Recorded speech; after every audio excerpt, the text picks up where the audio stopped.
Graça e paz, queridos amados irmãos, pastor Márcio Bonifácio.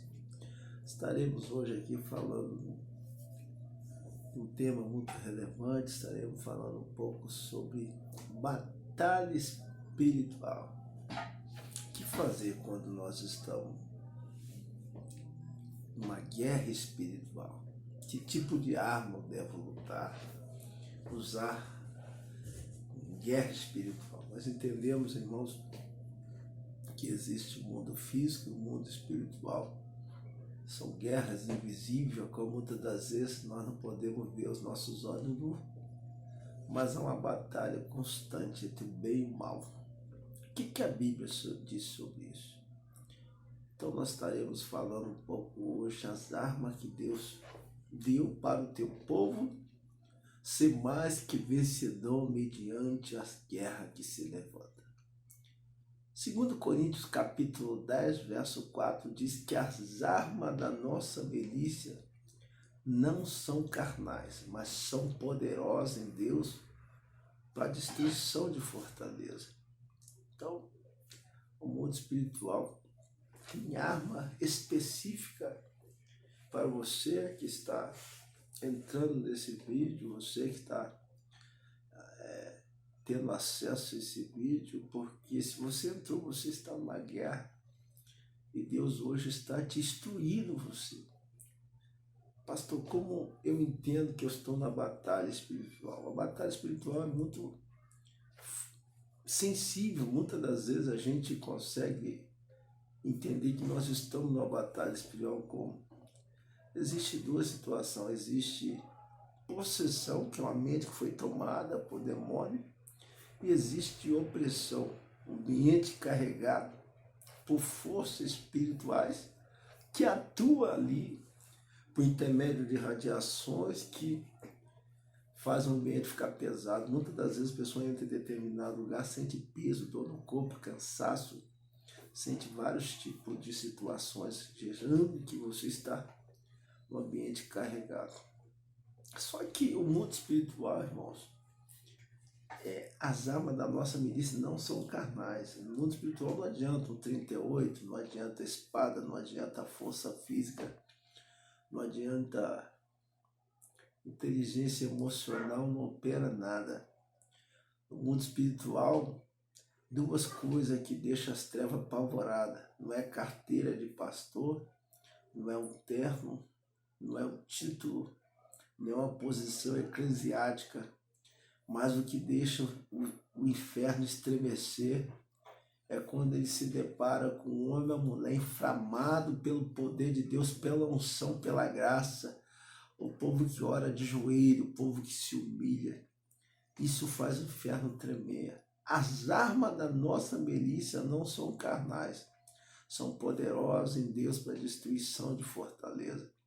Efésios capítulo 6, verso 10 diz: demais, irmãos meus, fortalecei-vos no Senhor na força do seu poder, porque nós não temos que lutar contra carne nem sangue, mas sim contra principado e potestade nas regiões celestiais em Cristo Jesus. Então existe ordem, existe principado que toma conta de cidades, existe domínios, são demônios que são responsáveis por tomar conta de quarteirões de cidade. E existe uma guerra espiritual. Se tem um reino que são bem organizado, é o reino das trevas, irmãos. Pastor, em que momento eu tenho que entender que eu estou numa batalha espiritual? Tem sintomas. Você está numa batalha espiritual quando você... Existe insônia produzida por ansiedade, por angústia. Existe insônia que é batalha espiritual. Você está sendo atacado por hóstia, por espírito maligno, que está te tirando a tua paz, trazendo perturbação em você. Então você tem que orar. Que momento que eu tenho que orar, pastor? É quando na minha casa tem discussão por coisas fúteis, banais. Você está numa guerra quase fora do controle, por coisas absurdas, sem valor nenhum. Então você está numa guerra espiritual. Demônios que estão ali, lançamos setas, dados inflamados para trazer perturbação, tirar a tua paz. Livro de João, capítulo 10, versículo 10, disse: o diabo vem para matar, roubar e destruir. Eu vim para dar vida e vida com abundância. Então, a vontade do Senhor te dá paz, te dá vida, te dá alegria, que você tem uma vida com qualidade. Mas se nós estamos numa guerra, nós temos que usar arma espiritual.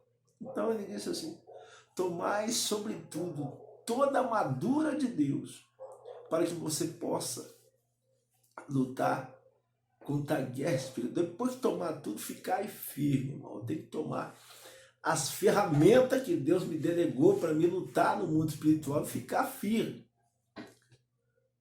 Que momento, pastor? De repente você está sonhando à noite com uma pessoa de preto, usando um chapéu. São demônios que estão atacando você espiritualmente à noite. E aí a força física não adianta, a sabedoria não adianta. Você tem convicção que Deus te deu ferramenta poderosa. Assim como o exército tem armamento para lutar numa guerra, o mundo espiritual também, Deus consegue um armamento para você se levantar contra essa hoste, contra essa caste de demônio que está atuando contra você. Lembre bem, a nossa luta não é contra a carne nem contra o sangue. Não é com a pessoa que te rodeia, mas com aquilo que pode estar influenciando ela para trazer perturbação, para tirar a tua paz, para trazer destruição. Porque o objetivo dele é destruir sempre, irmãos. Qual a primeira ferramenta que Deus nos dá? Está o livro de Efésios, capítulo 10, a partir do verso 12, que diz assim: revestivos com a couraça da justiça. A primeira arma que eu tenho para lutar contra as trevas, couraça da justiça, irmãos. Apóstolo Paulo, quando ele trouxe essa ilustração, eu creio que ele foi um centurião, um homem que comandava a tropa. Ele entendeu que na guerra a gente tem que ter armadura. E a armadura no mundo espiritual não é diferente. Para mim lutar contra a treva, eu tenho que estar revestido com a couraça da justiça. O que é isso, pastor? Couraça da justiça, irmãos, é você ter a marca de Cristo, é você procurar ser justo sempre. O que é justiça? O que é meu, o que não é, eu tenho que deixar de lado. Porque eu não posso lutar contra o mal, sendo que volta e meia dá volta em alguém, fala palavrão, não tem uma conduta. Porque se você for lutar contra o mal e não tiver revestido com a justiça, você pode passar vergonha. Lembra ali, talvez está no capítulo, não estou lembrado, do capítulo de Atos, filho de Cefa, capítulo 18 a 19, que foi expulsar um demônio no nome de Jesus que Paulo prega. Eles apanharam, o demônio rasgou a roupa deles, tudo passaram vergonha, porque a palavra de Jesus, para quem não é justo, não tem poder nenhum. Se você está lutando contra as trevas, se alguém está guerreando contra a tua vida com satanismo, macumbaria, você tem que ser justo. O que é justo? O que é seu, o que não é seu, tira a mão. Meu reino não é comida nem bebida, é gozo, paz e justiça. Aquele que me ama deve andar como eu andei. Ser justo, irmãos, é não dar volta em ninguém. É procurar ter o caráter de Jesus Cristo. Aí você está apto para lutar contra as trevas. Então, o primeiro passo é você ter a armadura, justiça. Segundo, calçar os pés com a pregação do Evangelho da Paz. Então, se você é um soldado de Cristo, onde você tem que ir pisar, onde você botar a planta dos teus pés, tu vai levar a promessa de Abraão. Onde você botar a planta dos teus pés, ali será abençoado. Então você tem que ter, calçar os pés com pregação da palavra. O evangelho é pleno, ele não pode ser impedido por razão social, econômico-social. Onde houver vestígio de vida, ali tem que ser anunciado. O apóstolo Paulo diz: faça de louco para ganhar os loucos. Então tem que ser liberada a palavra com poder para que haja transformação de vida e salvação.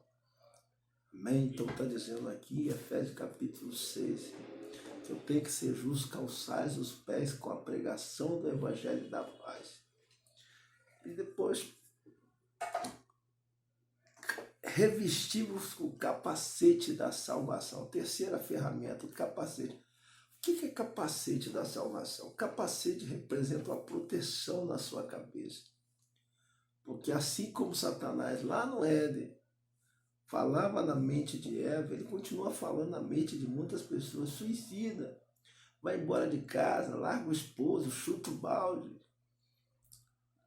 E fica lançando seta ali, irmãos, na mente da pessoa. Então o apóstolo Paulo diz, você está na guerra espiritual, você tem que ter um capacete. O que é o capacete? O capacete nada mais é, irmãos, que é você estar revestido com as coisas do céu aqui. Quando vier o pensamento ruim, você está revestido com louvor, com palavras poderosas de Deus, com Salmo 91, com oração. Capacete. Quando Jesus foi atacado em Mateus capítulo 4, no deserto, Satanás disse, tu é filho de Deus, transforma essa pedra em pão. Se tu é filho de Deus, salta do alto a baixo. E ele respondeu tudo com capacete, palavras.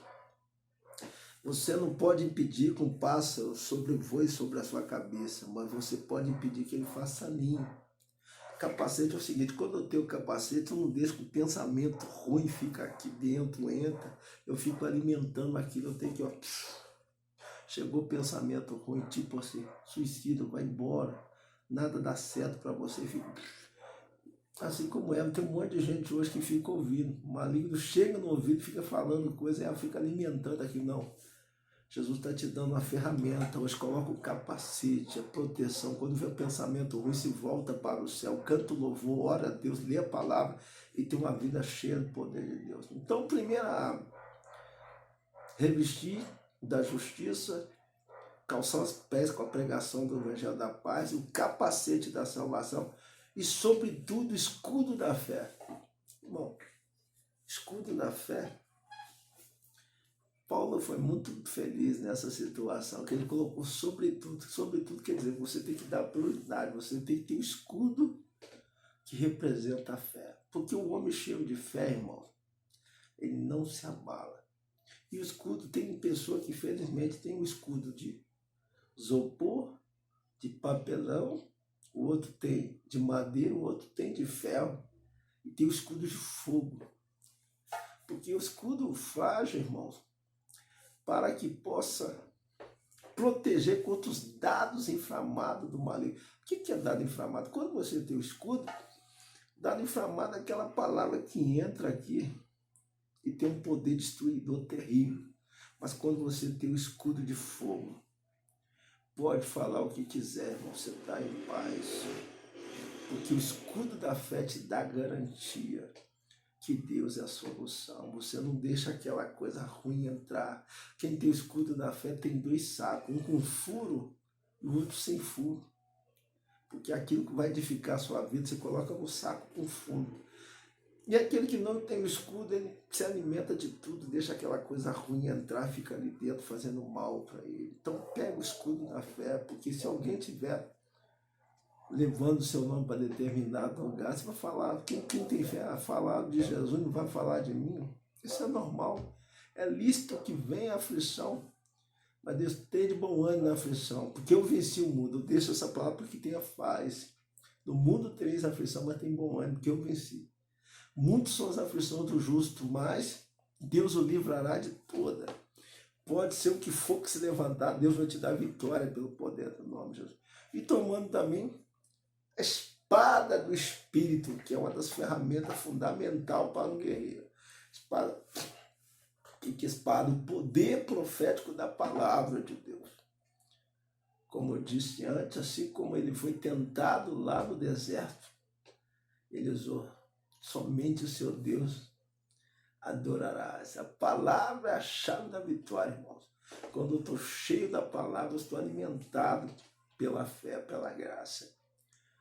Usando a espada do Espírito, que é a palavra de Deus. Porque Jesus disse, olha só, aquele que crê em mim, João capítulo 6, versículo 37, capítulo 7, versículo 35, no último dia da festa, Jesus colocou diante da multidão e disse, aquele que crê em mim, como diz a Escritura, do seu interior fluirá um rio de água viva. Então, muitas das vezes, quando você toma Aquele que crê em mim, no seu interior fluirá. O que Jesus está dizendo aí? Quando você toma posse da palavra de Deus, um rio de água viva flui com você.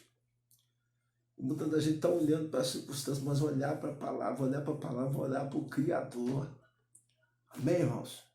As armas da nossa milícia não são carnais, são poderosas em Deus para destruição de fortaleza. Esse mal que se levantou contra você, Deus está te instruindo, está te dando ferramenta para você lutar contra este mal.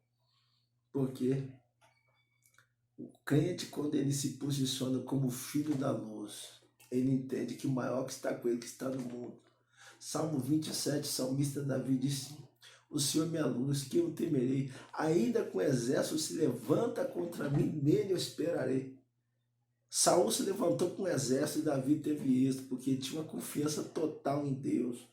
Ele não estava confiando na sua força física, mas ele sabia que Deus é o Deus do livramento. Amém? Não importa o tamanho do gigante que se levantou. Se você tem a armadura de Deus, ele vai se tornar um anão diante de Deus. Fechando. Efésios capítulo 6, versículo 20 diz assim: orais uns pelos outros, orais pelos santos, invocando, pedindo a Deus a proteção sobre a vida do seu irmão, do seu pastor, da sua família, e determinando milagre, para que Deus possa te conceder a vitória. Amém, irmãos? Não se preocupe. 1 João diz que aquele que é gerado por Deus, o diabo não pode tocar. E muitas das vezes, quando ele toca, é para aperfeiçoar a fé, ou para te dar experiência, para saber que Deus, nosso Deus, é o Deus do livramento, porque o maior que está comigo está no mundo. Amém, irmão? Você que assistiu esse vídeo até agora, 92% das pessoas que acessam o nosso vídeo não se inscrevam. Então se inscreva no nosso canal, falta tão pouco para chegar a 1000 inscritos, para que haja mais relevância, para que esse canal possa alcançar mais pessoas, seja atendida. Faça comentário. Você que está na guerra espiritual, persevere, que Deus vai te dar a vitória, que o maior que está conosco, que está no mundo, operando ele, quem impedirá? A paz do Senhor Jesus, que Deus abençoe.